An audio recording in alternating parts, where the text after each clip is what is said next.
కథ పేరు ఆశతో అడుగులు. పల్లెటూరిలో పుట్టిన అన్విత చిన్నప్పటినుంచి చదువు పట్ల ఆసక్తి చూపించేది. అయితే ఆమె కుటుంబం బాగా పేదది. తండ్రి వ్యవసాయం చేసేవాడు, తల్లి ఇంటి పనులు చూసుకునేది. ఓ అమ్మాయిలా ఎందుకు ఇంత చదువు అనే ప్రశ్నలు నిత్యం ఎదురవుతుండేవి.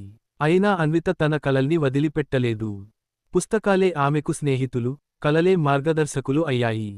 ఉదయం స్కూల్కు వెళ్ళి సాయంత్రం తల్లి పనుల్లో తోడ్పడేది. అర్ధరాత్రి వరకు చదివేది. పాడుపంట వచ్చినప్పుడు ఇంట్లో పరిస్థితి మరింత కష్టంగా మారింది. తండ్రి చదువుకి ఖర్చు పెట్టలేరని చెప్పాడు. అయితే అన్విత వెనక్కి తగ్గలేదు. గ్రామంలోని చిన్న పిల్లలకు ట్యూషన్ చెప్పడం మొదలుపెట్టి కొంత డబ్బు సంపాదించింది. అలాగే ప్రభుత్వ స్కాలర్షిప్లకు అప్లై చేసి అవి పొందింది. ఇంటర్మీడియట్లో జిల్లా స్థాయిలో మొదటి ర్యాంకు సాధించింది. చదువు కంటే ఎక్కువగా ఆమెను అడ్డుకున్నది సమాజపు ఆలోచనలు. పెళ్లి చేసుకుని ఊరుకో అనే మాటలు ఆమెని తరచూ చుట్టుముట్టేవి. కాని ఆమె తలవంచలేదు. పట్టుదలతో బీటెక్ చదువు పూర్తిచేసి అఖిల భారత స్థాయిలో జరిగిన ఒక ప్రముఖ కంపెనీ ఇంటర్వ్యూలో ఎంపిక అయింది.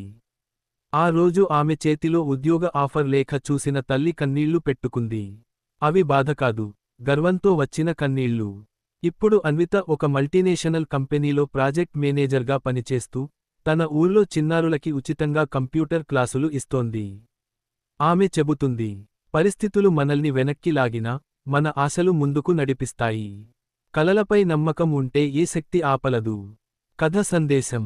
ఈ కథ ద్వారా చెప్పదలచిన ముఖ్యమైన విషయానికి, మనం ఎక్కడ పుట్టామో కాదు, మనం ఏం కావాలనుకుంటున్నామో దానికోసం ఎంతగా శ్రమిస్తున్నామో అనే విషయమే జీవితాన్ని నిర్ణయిస్తుంది. ప్రతి అమ్మాయి తన కలల్ని నమ్మితే సమాజం మారాల్సిందే.